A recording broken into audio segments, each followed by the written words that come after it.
Hello, Hi, how's it going? going good. Hey Zach, Hey guys, how are you? good, how are you? Good. Good.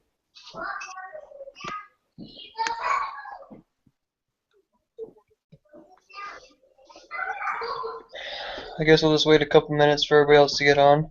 Sounds good.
I think my microphone's not working.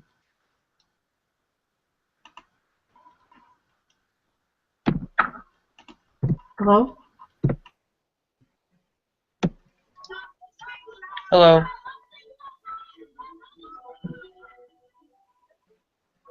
Audrey, can you hear us?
Okay, what's happening? Well, there was a message that said my microphone wasn't working. Let me see.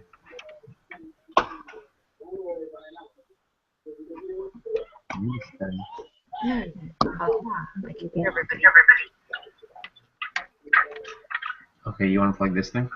Yeah.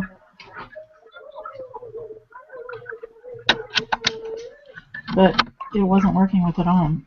With it plugged in. It's because it probably got muted. Let's move this thing.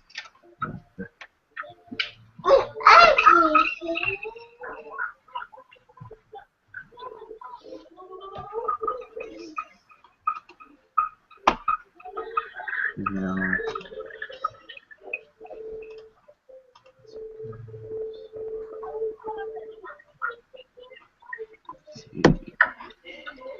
While she's getting that ready, you guys, just so you know, unfortunately I'm out of town right now, so I'm trying to do this just with the Wi-Fi hotspot, so it may be a little bit hard.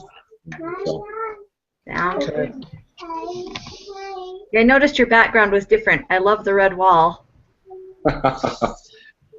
Yeah, we had to come down to my parents, so. Oh, very cool. So I don't have my normal computer or any of my stuff with me either, so sorry. That's okay. It's okay.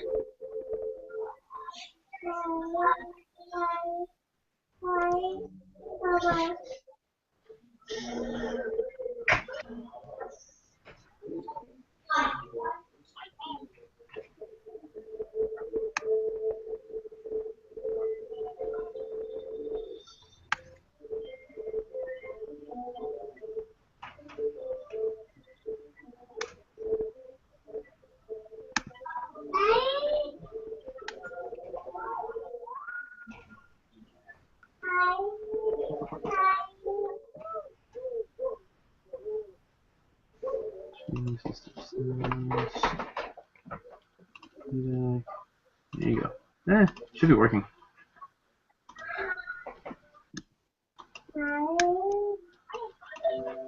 Yeah, it's on all the way. Camera, microphone. You might want to try re-entering the call. Hey, What? focus.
So is she just having issues getting her sound working or something? I think so. I had to log in 3 times because my sound wouldn't work. Oh, really? Yeah, I came in once and it wasn't working at all, and I tried just going out of it and coming back in, and it didn't work either. I had to shut everything down and start it back up to get it to work. Oh, I don't know if she's having the same issue I had just a few seconds ago, but probably. yeah. So with that being said, since you don't have your stuff, do you want me to do the mind map tonight? Yeah, I can probably still do it. The only thing I'm concerned about is if we go really long tonight, I don't know how long the quiz is going to take us. We still have to drive all the way back home tonight. Oh, yuck. I just stayed down here so that I could make the meeting and then drive home because I wasn't going to be able to make it home before the meeting. Gotcha. I may have. Working on the mind map right now then? And then when she comes back, that should give her some time to come back in, and then we can do the quiz. Sure. Yeah, we can do that. Okay. Let me pull up the words and I can get started here. Okay.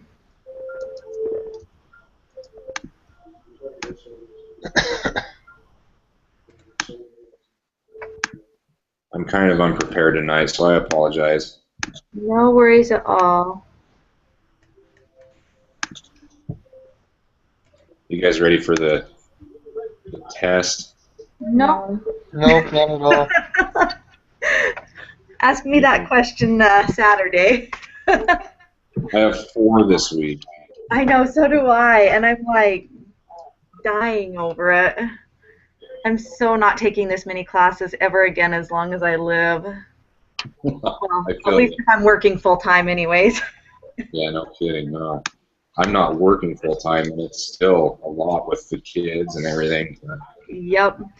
Yeah, in between my 3 kids and my ex doesn't see our kids at all. He actually doesn't even live in the same state, so I'm totally Oh, doing the single mom thing, and then I work like 30 hours a week and then do I'm doing 17 credits this semester, which was, I think, insanity on my part. I'm not going to complain to you. That's okay. Next semester you'll probably be in a worse spot than me. I decided to cut it back to 9 credit hours from now on out. Nice. Yeah, I just figure, it may take me an extra year or 2 to get through, but me and my kids need it. Yeah, it's worth it. I mean, don't wreck your whole life just to cut it a little shorter. Yep, that's exactly what I figured. Just about there, you guys.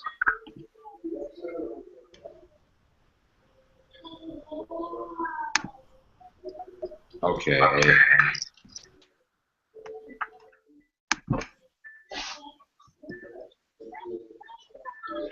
This is going to be a little bit harder because all I have is my laptop, but I'm going to do a screen share here so that you guys can see what I'm doing. Okay, and I went through and I made where I thought all the words should go, but I'm totally up for other ideas as well. So. Well, I'm. Okay. Can you guys see that now? Yep.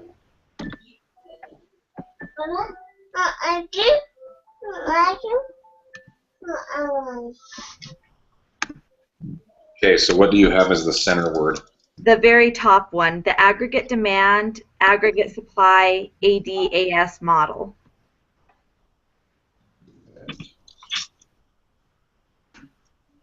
Demand, aggregate supply model. I wonder if you can just copy and paste it out of there. Okay. You think that would work? I could. Oh. And then the next one that I've got is aggregate demand underneath that. Okay.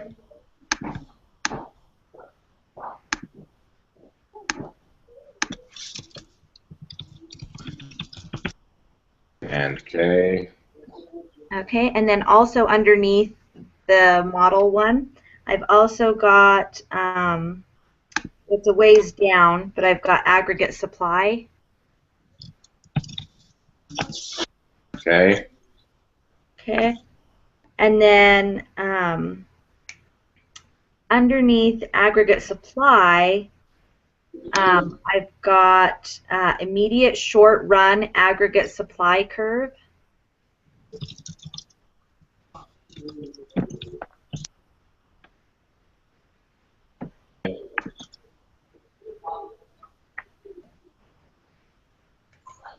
Good on that.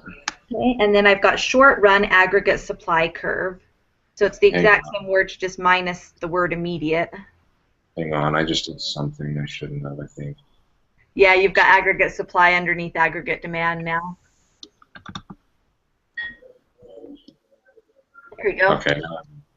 Now we're good. Okay, start over with the one that you just said again. Okay, so it's underneath aggregate supply, Okay. and it's identical to the one you just put in there, minus the word immediate. So it doesn't have the word immediate. Just short run supply. Yep. Yep. So yeah, that one's short run aggregate supply curve. Okay. Okay, and then the next one also goes underneath aggregate supply, and it's long run aggregate supply curve.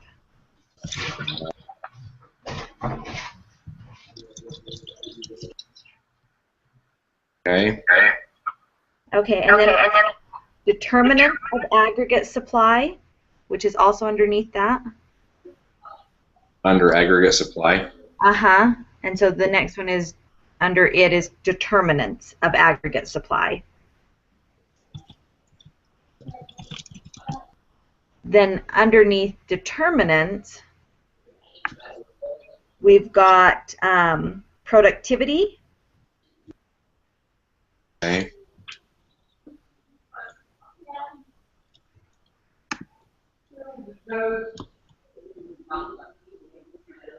Okay. Got that. Okay. Then underneath the aggregate model, so back up at the top, Okay. we've got equilibrium price level.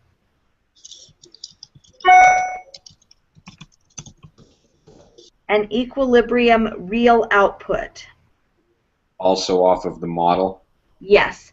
Now on those two, I'm not sure what you guys' thoughts are. So basically the equilibrium price level and the equilibrium real output are aggregate supply with aggregate demand. So I don't know if we want to somehow make all those flow off of each other or keep them as four separate things underneath the model.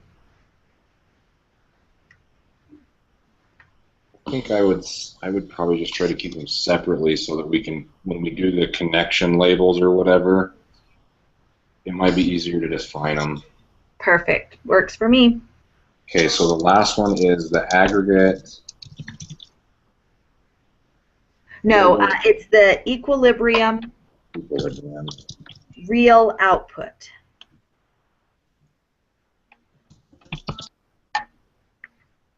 Okay, and then on the other side, over under aggregate demand, we've got. Oh man, hang on.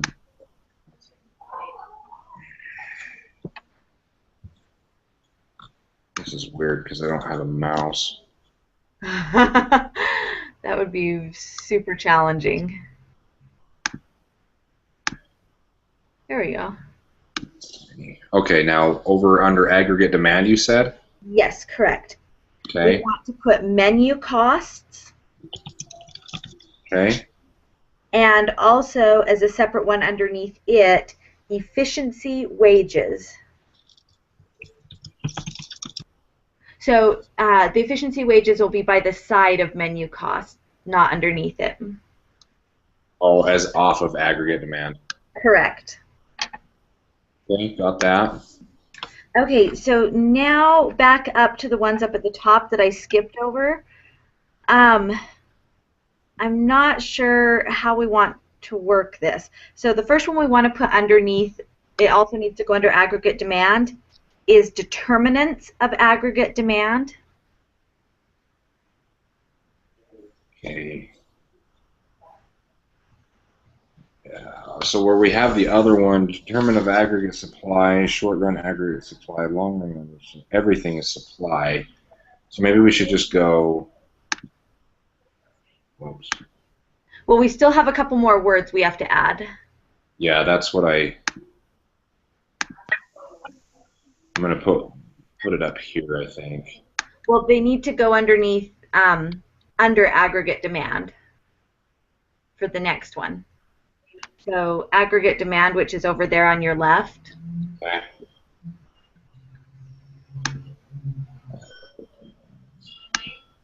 There we go. Okay, Is so it? we want determinants of aggregate demand.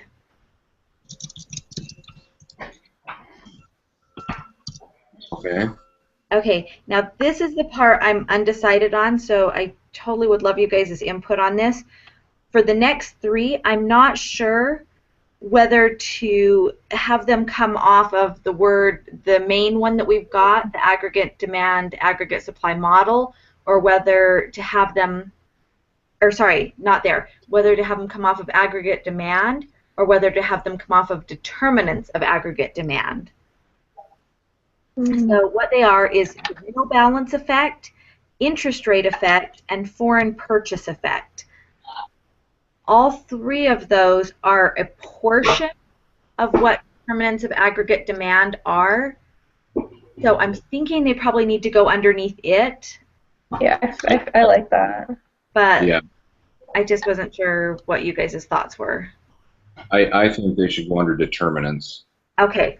Yeah, So I they agree. under the determinants then of aggregate demand, we'll put real balances effect. The microphone's not working because Baby got this microphone headset and plugged it in for me, and I think it screwed it Take it up. out, put the other, what do you Well, I use took it before? out. It's not in there What now. did you use before? I was just using the microphone from the computer, and every Okay. time.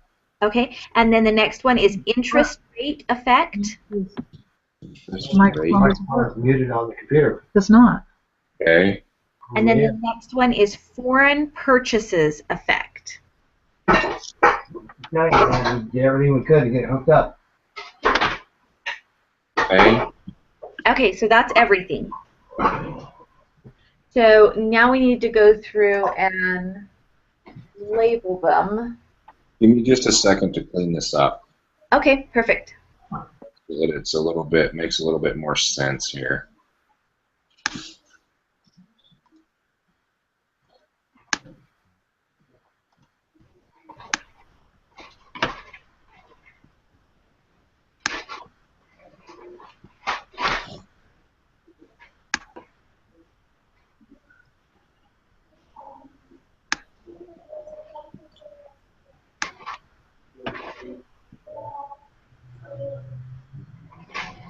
Okay, just one sec. No worries at all.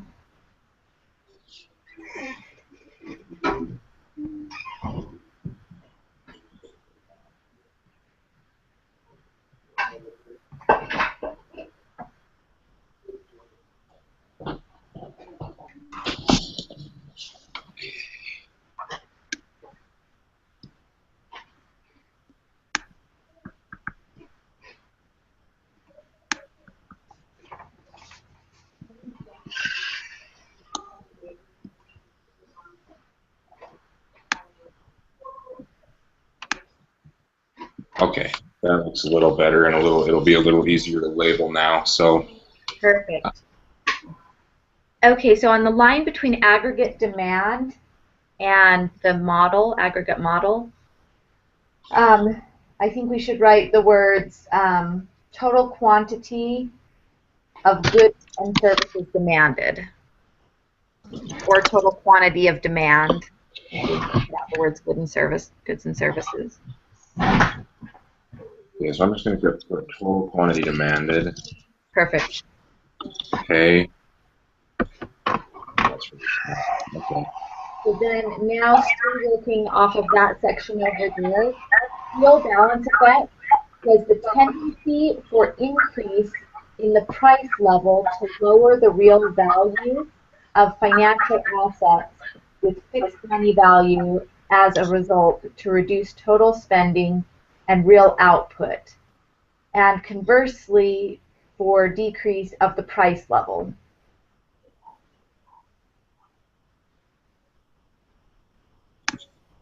So it says that there's an increase in the price level to lower the real value.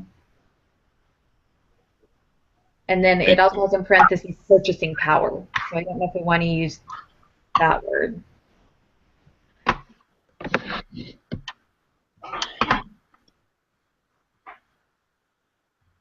Well,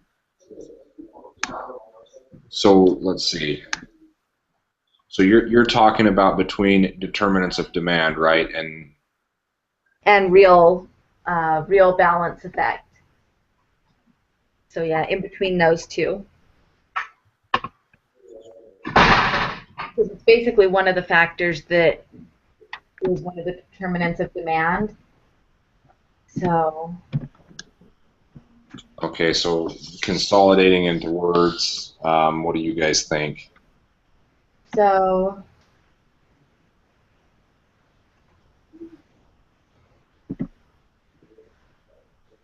an increase in price, so it decreases your purchasing power is ultimately what it's doing. So That sounds good to me. Decreases purchasing power. I think just a simple summation of what it is the best thing here. Okay, so interest rate effect then? Okay, so that one increases the demand for money, raise interest rates, and as a result reduces total spending. So I think just raising interest rates. Raising interest rate? Would probably be best for that one. What raises?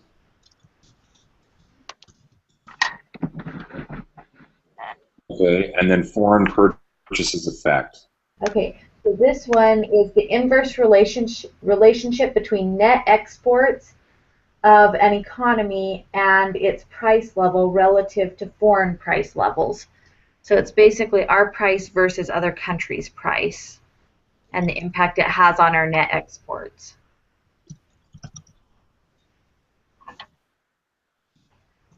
Basically, if the people can get it from other countries for cheaper, they're not going to buy it from us. You got it.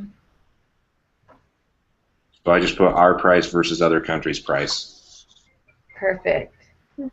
Okay, so then let's go back over to the aggregate demand and menu cost. Okay, so that, let me find that one. Let's see here.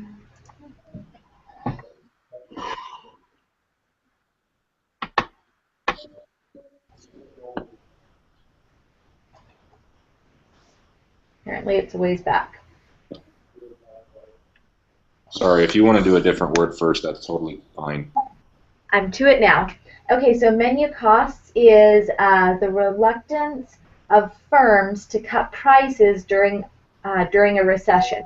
Oh, so this is basically it's more expensive to lower your prices and then produce a whole bunch of new menus again. And so what they'll do is they'll wait for a little while to see if genuinely the prices have to drop before they're going to go reprinting menus, or basically before they have to do anything that costs them money out of their own pocket in reducing prices. So wait, let's see, we can just put delay action.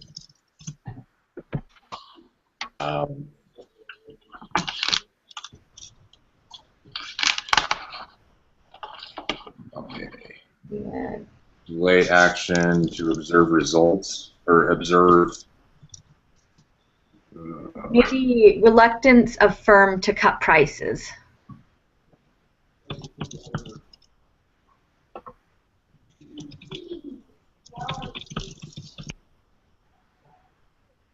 There needs to be a spell check for a knucklehead like me. I think for any of us, honestly. I know. Okay. So proficient at spelling, and I am so dependent now on spell check. I know, me too, especially texting. I know, right?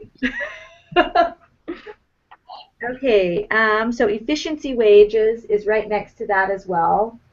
So that one says an above market, above equilibrium wage that minimizes wage costs per unit of output by encouraging greater effort or reducing turnover.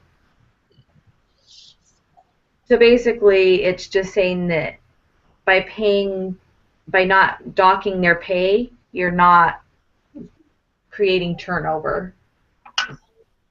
So we're going to put maintained wage So, prevents. and it's not just maintaining wages, but it's maintaining them above the equilibrium.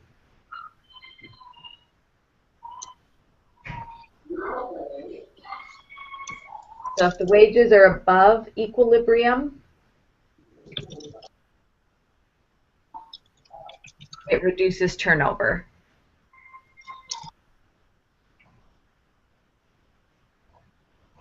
I can't see that, but okay. So I'm not going to mess with your order anymore since you've gone through this. Whatever word you want to do next, just let me know. Okay, let me get back to where I was at and we'll just kind of work from there. Okay, so next one I've got is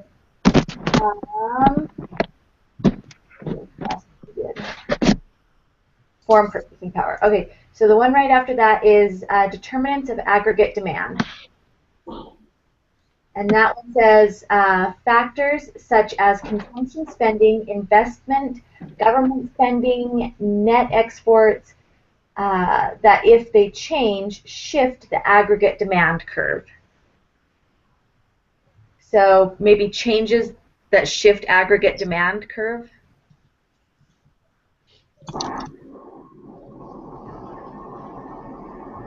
Okay.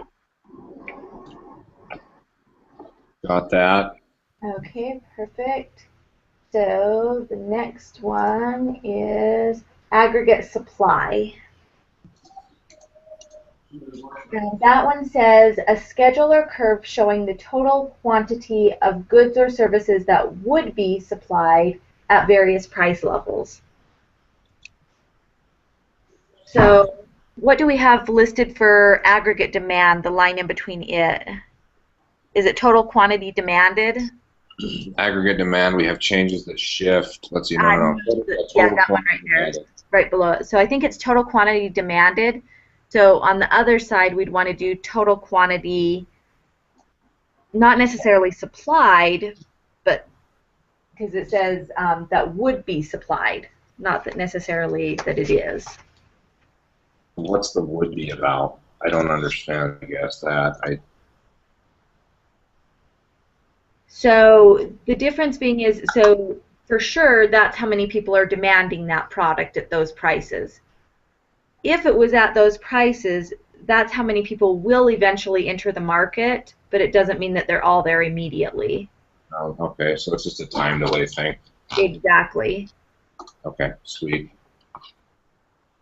Okay, so next one is immediate short-run aggregate supply curve. That one says an aggregate supply curve for which real output, but not the price level, changes. When the aggregate demand curve shifts, a horizontal aggregate supply curve that implies an inflexible price level. And basically, it's just in the immediate short run. It's just that prices are fixed, basically. Okay, so prices are fixed.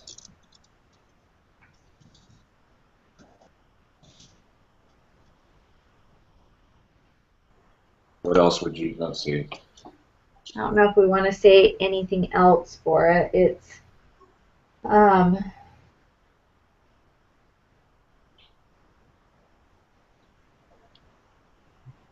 yeah, it just says without with output, prices are fixed and firms sell however much customers want to purchase at those fixed prices. Immediate short run supply curve. So basically, it's whatever they have on hand at that time At that price. And for the that price is the supply level. Yep. Okay, I don't know, without adding a ton of stuff, I don't know. I think we can just leave it at that. That works. Okay. So then short run aggregate supply curve says an aggregate supply curve relevant to the time period in which input prices, particularly nominal wages, do not change in response to changes in the price level. So that is where wages don't change. That works. Okay. Well, that's weird. It's like echoing back. Sorry. That's okay. So this one is that wages don't change. Okay, hang on. I still didn't get like the short run aggregate supply. So I think That's what I'm saying is short run aggregate supply is that wages don't change. wages don't change. Yeah. The only input that it was talking about. So it says an aggregate supply curve relevant to a time period in which input prices, in particularly wages, do not change in response to changes in the price level. So on that one, the price level could change, but wages aren't going to change based off of it. It's that whole menu cost idea that they're going to be waiting around to see first if it's hit. Yeah, I get it. Okay. An aggregate supply curve relevant to a time period in which there was an echo. It's like repeating stuff that we said a long time ago. I know. So if I get confused, don't blame me. I won't at all. Okay, Okay. so then the next one we've got is the long run aggregate supply curve. Now that one says the aggregate supply curve associated with a time period in which input prices, especially wages, are fully responsive to changes in the price level. So on this one, price level and wages change. Or can change. So if I get confused, don't blame me.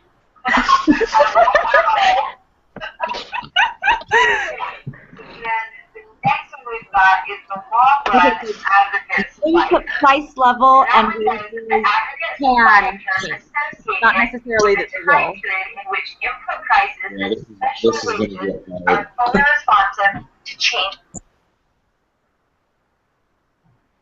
better. Are you guys there? Yeah. So on this goes price level and change. Are you Why guys is there? it doing that? I think Hello?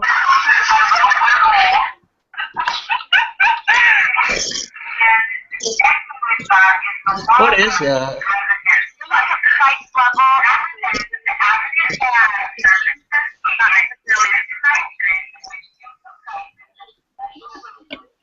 I think we might have an issue. Yeah, I think we're repeating on Audrey's microphone is where we're hearing it.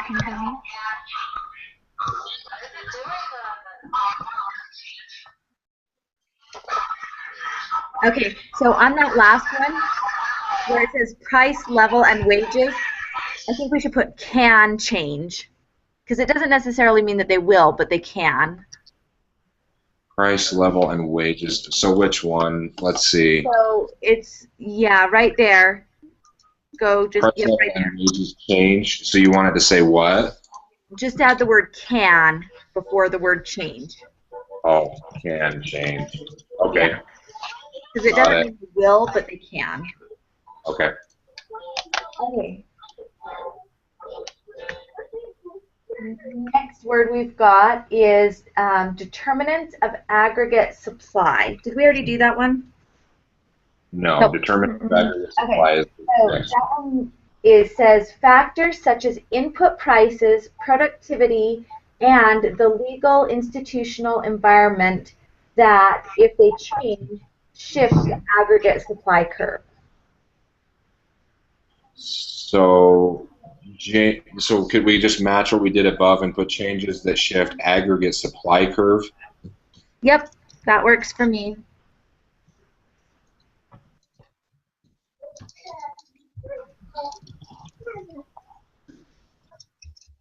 Okay, got it.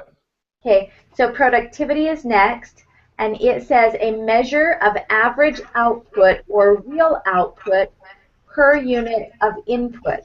For example, the productivity of labor is determined by dividing real output by hours of work.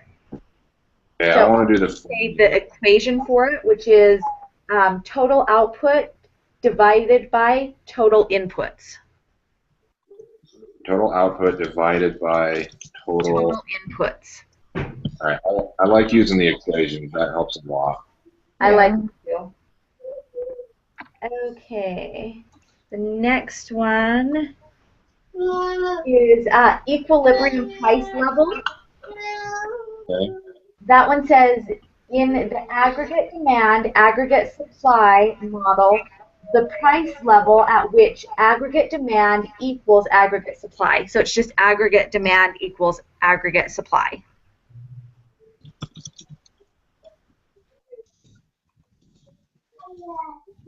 Okay. And so that's where prices will be set, and that is also where output will be produced. So the equilibrium output, that's where that's the amount that will be produced based off of that same thing, where aggregate supply equals aggregate demand. So it's the exact, so real output, real price. So aggregate supply, aggregate demand equals aggregate supply. Okay. Yep, and one just controls the output and the other controls the price. I think it's. I think that's. Yeah, that's all. Yeah, it looks good. Make sure that it works. And then it had a message that said my microphone wasn't working.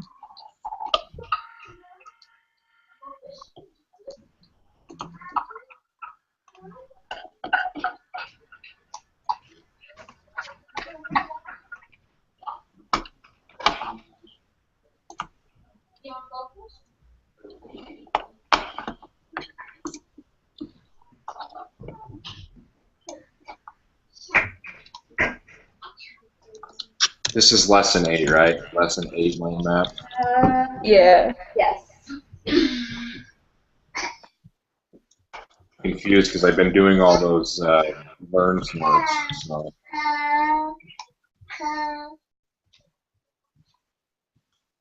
And I cannot find it. Okay, there we go.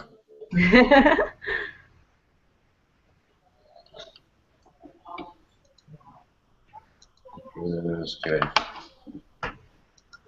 Got that. Just check it and make sure it's rotated correctly.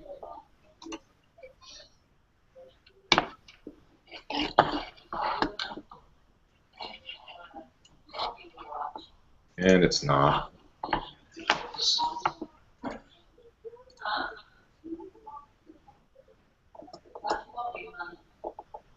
Okay.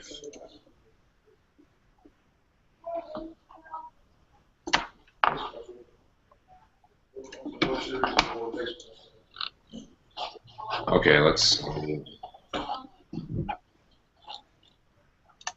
send this to you guys really quick and then we can move on.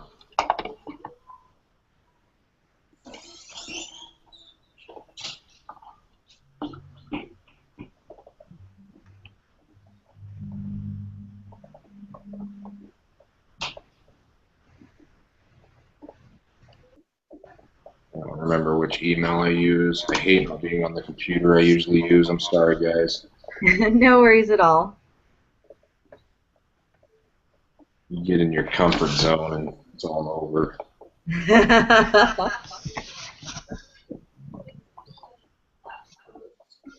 Where is it?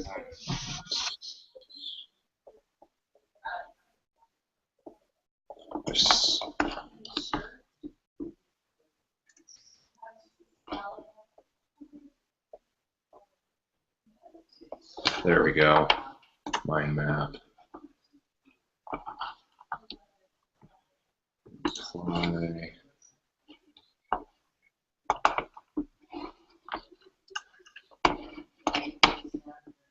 Attach lesson 8.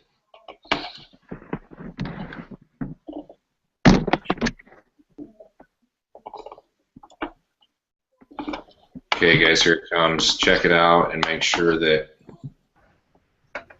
it works for you.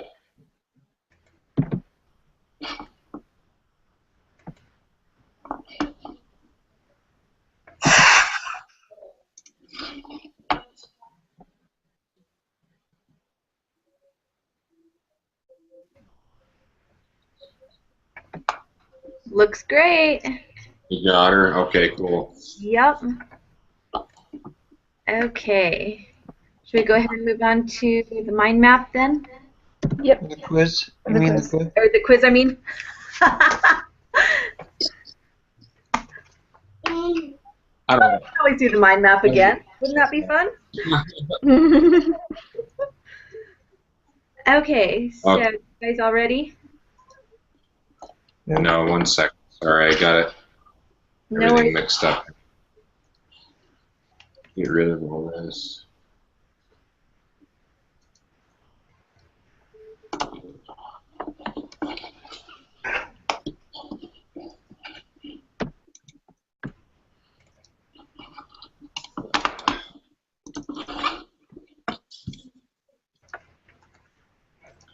Take this off screen share.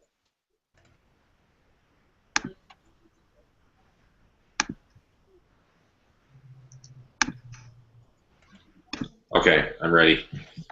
Okay, sounds good. Okay, so it sounds like Audrey's mic isn't working, so just going to watch your screen in case she types anything. She just typed a second ago that her microphone's not working. So, number 1, in the aggregate demand, aggregate supply model, the economy's price level is assumed to be, I chose number 2, variable, just like the aggregate expenditures model, but I put a question mark next to it. I found it at the very, very bottom on the very last page. It talks about the aggregate demand, aggregate supply model as compared to the aggregate expenditure model, but I never did find anything that specifically said that. So. It said something about that in the Learn Smart. Yeah, Did you do that? I did. So that's kind of where I'm getting my ideas from, but I am all up for if somebody else found something somewhere else. That's what I put, but I don't know. I wasn't sure on a lot of these, so. Yeah, these are just getting harder. I know, right? Okay, so is everybody comfortable with number 2 then, or did anybody else get anything different? I'm comfortable with number 2. Okay. So number 2 then, I've got the aggregate demand curve shows I put number 1, inverse relationship between the price level and the quantity of real GDP purchased. I agree with that. Number 1, right?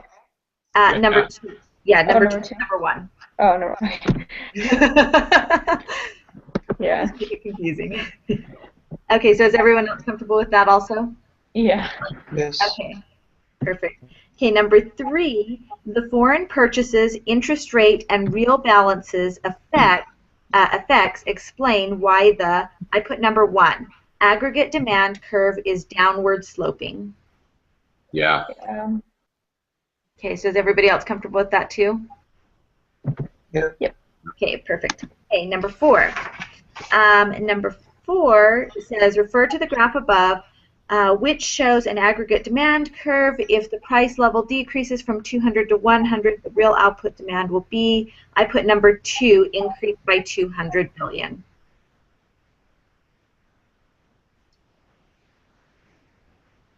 And the spot that I figured that out with is if you look at figure 12.11, it actually has this same type of graph with the same type of scenario. It's different numbers, but I agree. Yeah, but so what? Let's see if I can, just so I know, can kind of understand what your thinking was. So increase by 200 billion because the price level decreases from 200 to 1. yep. And it just, yeah, so it goes from 6 to 8. Okay, I agree for sure. Okay, perfect. Sounds good. Everybody else comfortable with that too? Oh, looks like we lost Audrey. Yeah. Yep. Okay. Number 5, an aggregate supply curve represents the relationship between the, I put number 2, price level and the production of real domestic output. Yeah. Yeah. Yep. Okay, sweet. Okay, number 6. The slope of immediate short-run aggregate supply curve is based on the, I put number 1, both input and output prices are fixed. Yes. Okay, everyone else comfortable too? Perfect. Yay. We should do the mind map first every week. What was that? We should do the mind map first every week. I know, right? A lot of these were on that. I Yeah, know. no, it makes it easier. Number 7. The upward slope of the short-run aggregate supply curve is based on the assumption that, I put number 1, wages and other resource prices do not respond to price level changes. Actually, I think I may question myself now. I think wages are impacted. I take this back. Because I believe on the regular short run they are impacted. Yeah, I think so. Right, we totally should do the mind map first. So number 2, I'm thinking, right? Yeah. Yeah, I'm thinking it is too. Yeah, it makes sense. Because, let's see, I'm trying to get back to where it was at.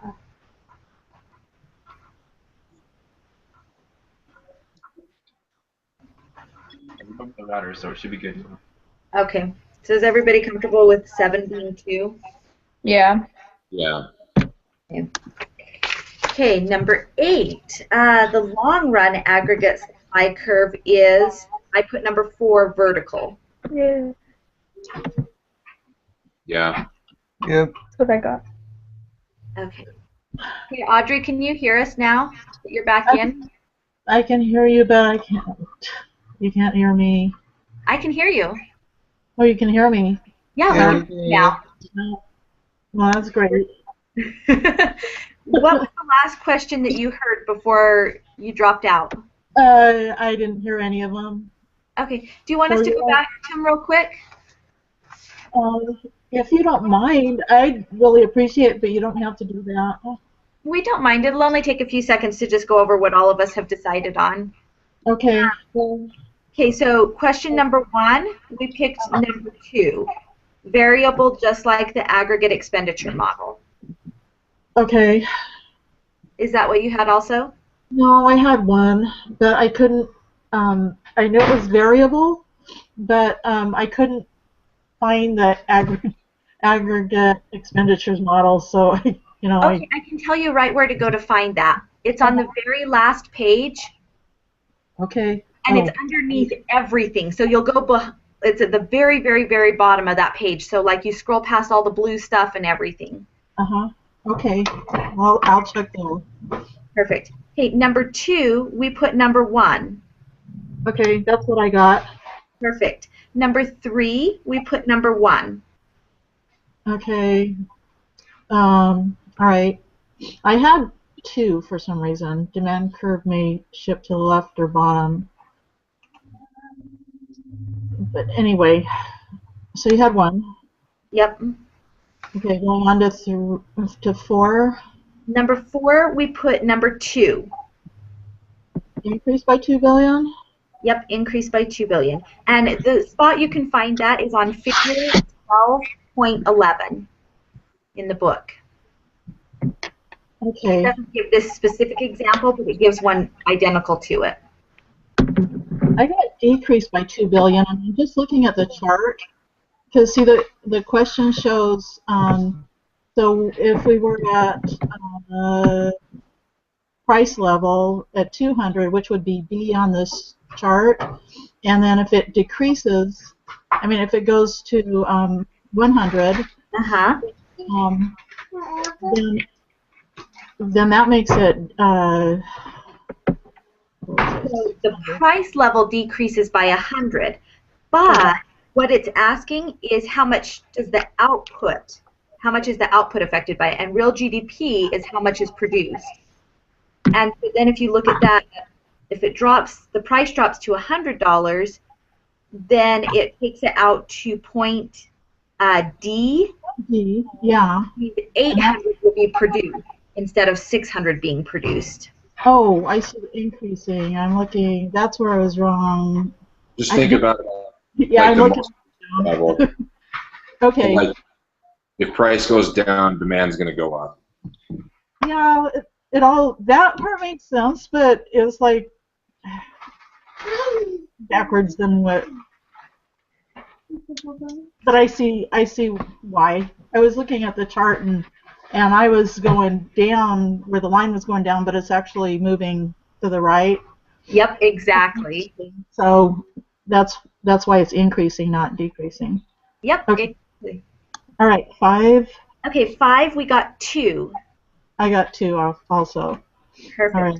Number 6, we got 1. Okay, that's what I have also. Perfect. Number 7, we picked 2. Okay. I had 1. I had 1 at first too, but then, so I had 1 at first, and I've got figure 12.4 marked next to it as to why I made my choice. But then, in going over kind of what we talked about in our mind map, wages are impacted by it. So I was trying to find it again so I could find, let's see here. I thought this one was a little tricky because when you look at, like when it's talking about short run aggregate supply, my notes that I took. Yeah. It says short run input is fixed and outputs vary, and so the way I was looking at that was wages were an input. Like that's what it costs to do business, and so that. And resources, those resource prices, and that was inputs in the way I'm interpreting it, and those are fixed, and so they don't change in response to the price levels, which will change, and those vary. So it's just, that's why I was thinking number 1, because it was,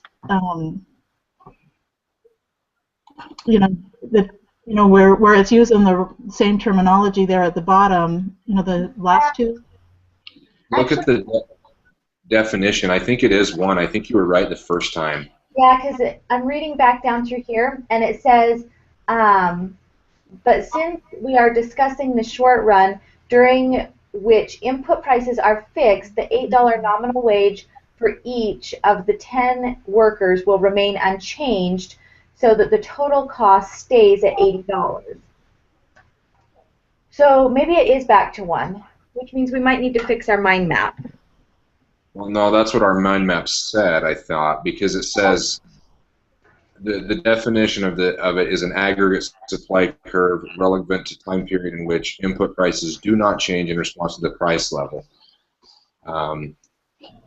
So let me look at the mind map again really quick. I know we said it specifically on the little line that it involved wages, but I can't remember what we said about wages. I'm looking at it right now. Short run, wages, we put wages don't change. Oh, perfect. So then we do have it right. Yeah, we were right on there, wrong on the other end. So we And need it to is go number back 1 to then. 1. So it is what I had first. Okay. Yeah. Okay, so now we're on to number 8. Okay. Number 8, we've got the long run aggregate supply curve is vertical. I got vertical too. Perfect. Okay, and now we've got you caught back up to where we were at. Number 9, the short run version of aggregate supply assumes that product prices are, I put number 2, flexible while resource prices are fixed. I have that also. Yeah, that makes, yeah. Yep. Okay, so is everybody else comfortable with that as well? 2, right? Mhm. Yeah, number 2. Yeah. We didn't change any of the other ones, right? No. We changed number 7. We swapped back to 1 on it. Oh, so number 7 you put 1? Yep. Oh, okay. And then number 9, 2? Yep, number 9 is 2. Cool. Okay, number 10. An increase in personal income tax rates will cause, number 1, a decrease or shift to the left in aggregate demand. Yeah. That's what I have too. Okay, perfect. Number 11. An expected increase in the prices of consumer goods in the near future will, I put number 2, increase or shift right in aggregate demand. That's what I have also. Yeah. Okay. Is everybody else comfortable? Sweet. Okay, number 12. If the national incomes of our trading partners increase, then I put number 2, aggregate demand increases because C increases. Yeah. I've got 4 on that one. The aggregate demand increases because net in-person increase.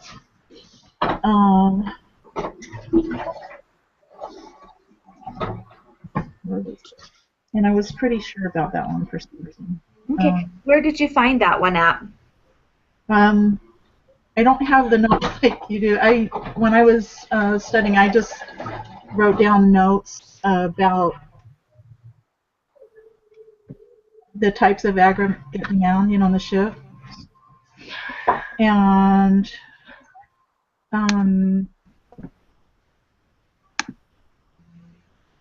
so when we got determinants of aggregate demand, I think it was in the second section.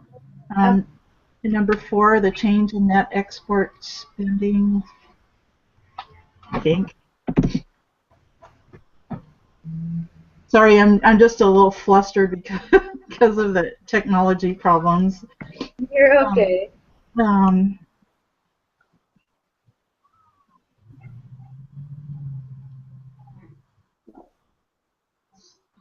Gosh. I can't swear to anything right now. Where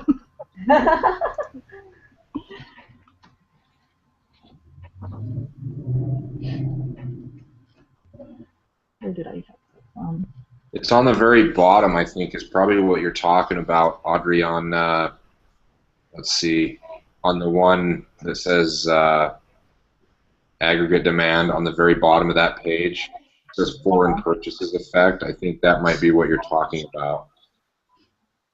I think that might have been.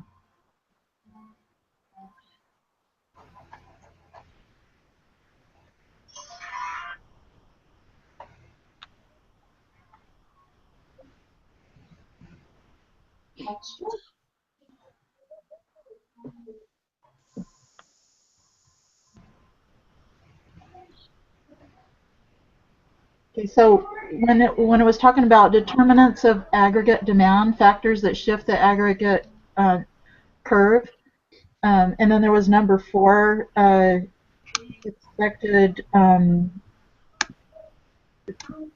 expected future business conditions. Oh, I'm sorry, change in net export spending. And that's what I was.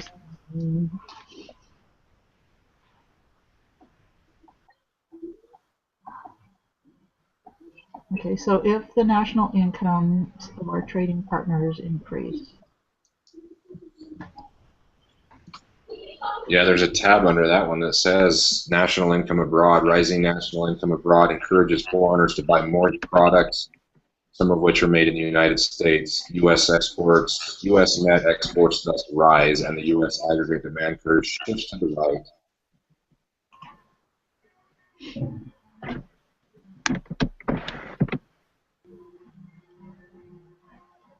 I think she might be right.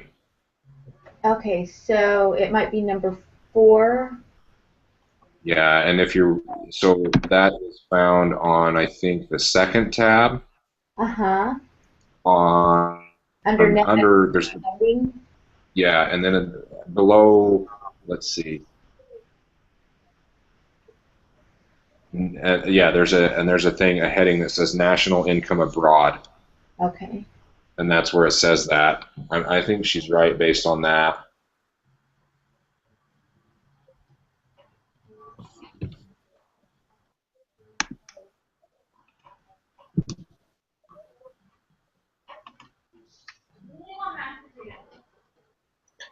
What'd you guys get on number 10 and 11? Number 10, we've got number 1. Okay. Number 11, we've got number 2. Okay, and number 12, we're thinking is 4.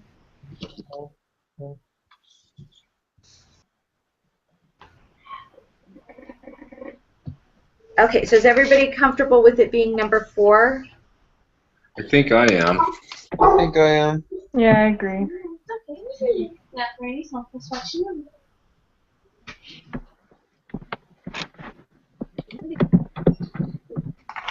Okay, so number 13. Number 13 says a fall in the prices of inputs will shift the aggregate. I put number 3. Supply curve rightward.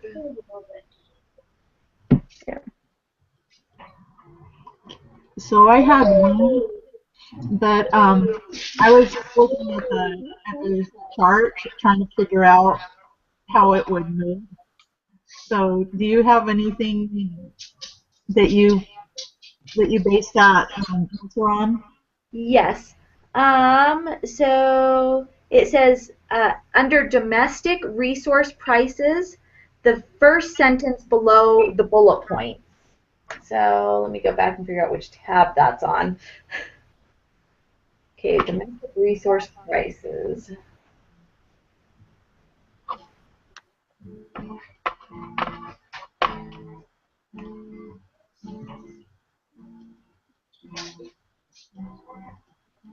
Price of inputs is also a supply issue.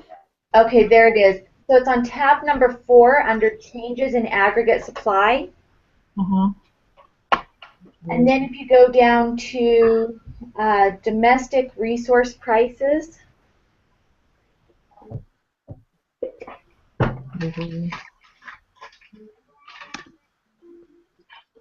and then it is the first sentence below bullet point. Just a little cold outside. I don't know. My hands went down like 20 minutes ago. Biking blood. Yeah. I was holding the drink in this thing. The drink's probably made cold. Actually, the drink's not as cold as outside is. It's always cold the day after it snows. It's clear outside.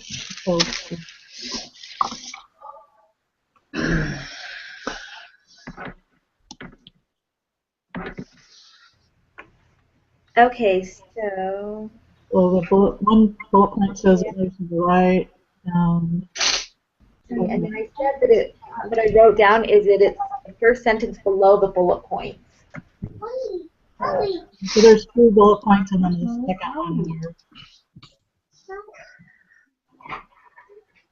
Okay.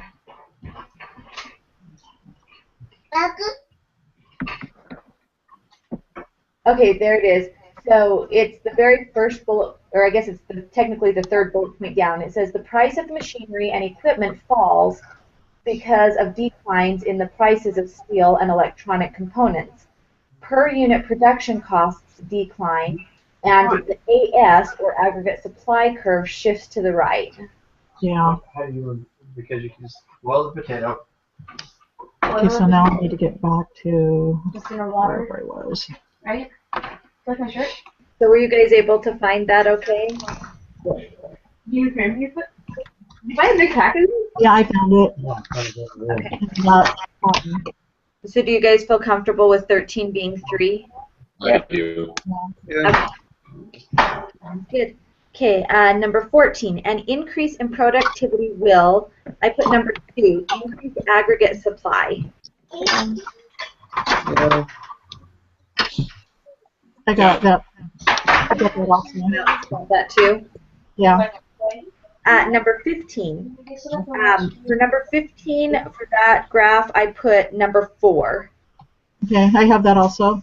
Okay, perfect. And it actually gives this exact same example in figure 12.8. That's good. Is everybody comfortable with that? Yeah. Okay. Number 16. On that one, I put number 3. Okay, I've got 3 also. Yep. Yeah. Okay, number 17. Disinflation refers to a situation where, I put number 3, the rate of inflation falls, but the price level does not. Okay, I'm good. Is everybody else comfortable with that? Yeah, number 3, right? Yes, number 3. Yeah.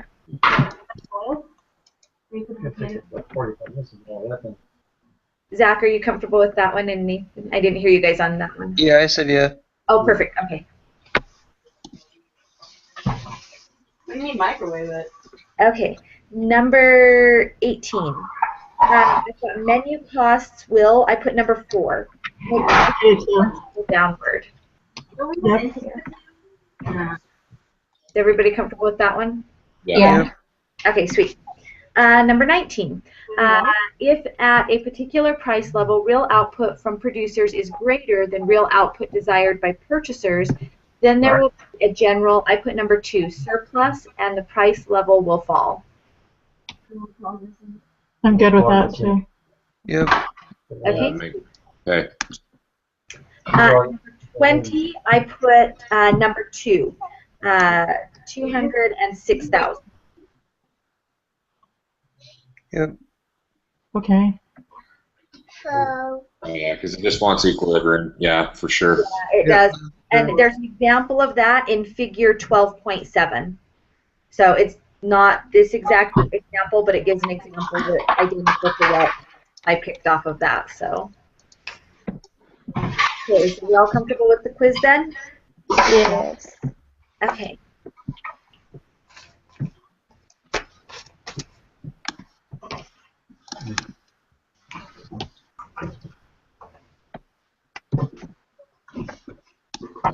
Audrey, did you get the mind map?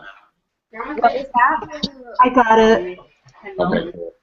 Yeah, thank you. Yeah. Yeah, I was in and out when you guys were making it, and you were, and I knew you couldn't hear me, and I was just frustrated. Yeah. We figured we'd do that first, so it would give you time to get your technical stuff figured out so that you'd be ready by the time we got to the quiz. My son was trying to help me. He said, "Oh, he got some headphones and a microphone thing, and plugged them in, and it messed it up. I don't know why. Like it just wouldn't work. And then I couldn't get it to, when I unplugged it, couldn't get it to play. So,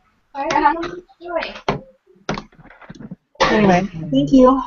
No problem. Okay, so are we all good then, I think? I think we are. Hang on, I'm submitting it. So we missed number 1. Everything else is right. Oh. Number 1, you said? Yeah. Number 1 is actually variable, unlike the aggregate expenditures model. So it's number 1 is actually 4, not 2. So. Thank you. What was number 1? Number 4? Number 1 was number 4. Yeah. So fix that one before you submit. I'm checking. I think we only missed 1 because I got a 95. So. Yeah, we just missed one. Okay, yeah, that's it. Managing charge that he was giving me for on. Okay, same time, same place next week? Yep. Sounds good. Yeah, Good that's luck. Birthday, but something Okay, else. perfect. Good luck Bye. on the exam. Good luck on the exam, you guys. Oh, I know. It's gonna be hard. I know, right? Yeah. Prayers and hope for the best. All right, bye. Good luck, you guys. Alabama sweater.